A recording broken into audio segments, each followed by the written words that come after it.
Nova Manhã.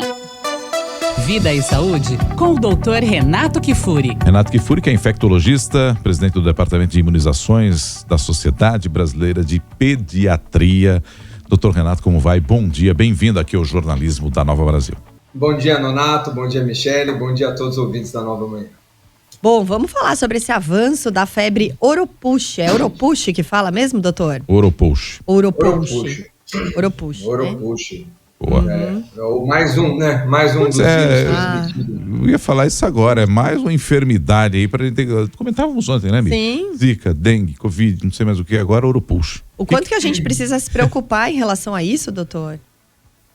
Olha, e vem mais, viu, Nonato? Tem outras febres aí restritas a regiões da África, por exemplo, febre Maiaro, que é outra também doença rara, que são transmitidas por vetores, né, por mosquitos, e que tem como hospedeiro, às vezes, o homem acidentalmente. À medida que a gente vai avançando dentro da mata, à medida que os deslocamentos populacionais vão sendo cada vez mais frequentes, a população de mosquitos aumenta no mundo, a tendência é que essas doenças que eram restritas a regiões de selva, acabam ganhando proporções maiores.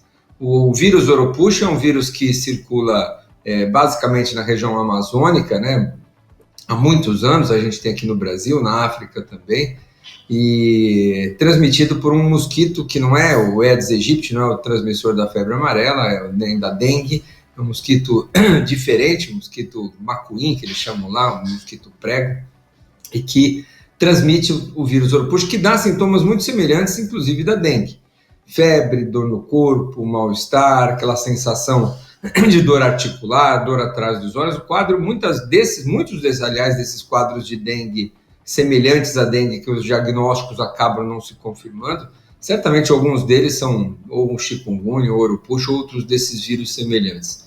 Mas o que chamou a atenção essa semana, Nonato, foi o reporte da Organização Mundial da Saúde na quinta-feira, relatando já nós estamos aqui nas Américas com 8 mil casos esse ano, só no Brasil 7 mil, dos 8 mil, 7 mil aqui no Brasil, 80% na região norte, mas como eu falei em expansão no Brasil, 16 estados aqui já confirmaram casos de febre Oropouche aqui no Brasil. Não é pessoas que viajaram para a região amazônica, não, que não saíram daqui dos estados, desses 16 estados, sul, sudeste inclusive, e adquiriram a doença, ou seja, ela está em expansão.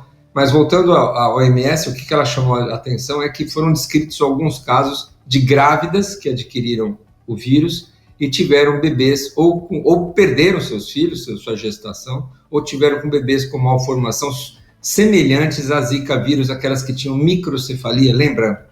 Há uns anos atrás, que nós tivemos especialmente no Nordeste. Sim. Então é outra doença que tem nos preocupado, especialmente quando acomete gestantes. Ela parece não ser tão grave quanto a dengue, com potencial de letalidade mais alto.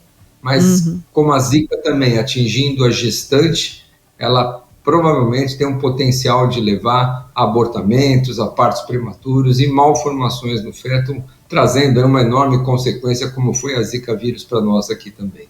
Pois é, a Zika teve uma predominância muito grande no Nordeste. Essa febre Oropouche, já tem alguma região em que tem que ficar mais alerta em relação a essa doença, doutor? Hoje não há dúvida que é a região norte, viu, Michele? Nós temos, como eu falei, 80% dos casos registrados na região norte, metade no Amazonas, né? Então uma doença ainda com grande predomínio na região norte do país, mas como eu falei, em expansão, Paraná registrando casos, Rio de Janeiro, a gente tem uma morte em investigação aqui em São Paulo, uma segunda morte no país por febre Oropouche, provavelmente a gente hoje confirma mais um diagnóstico de morte por febre Oropouche.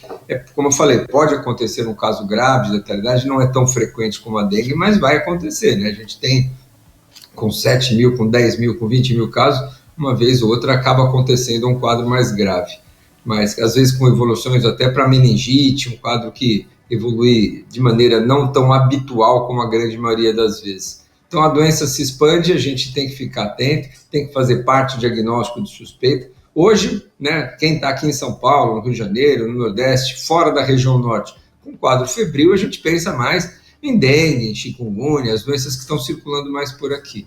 Mas toda atenção para a febre Oropouche na região norte, e aos poucos ganhando proporções maiores também aqui no Sudeste, no Sul e no Nordeste do país.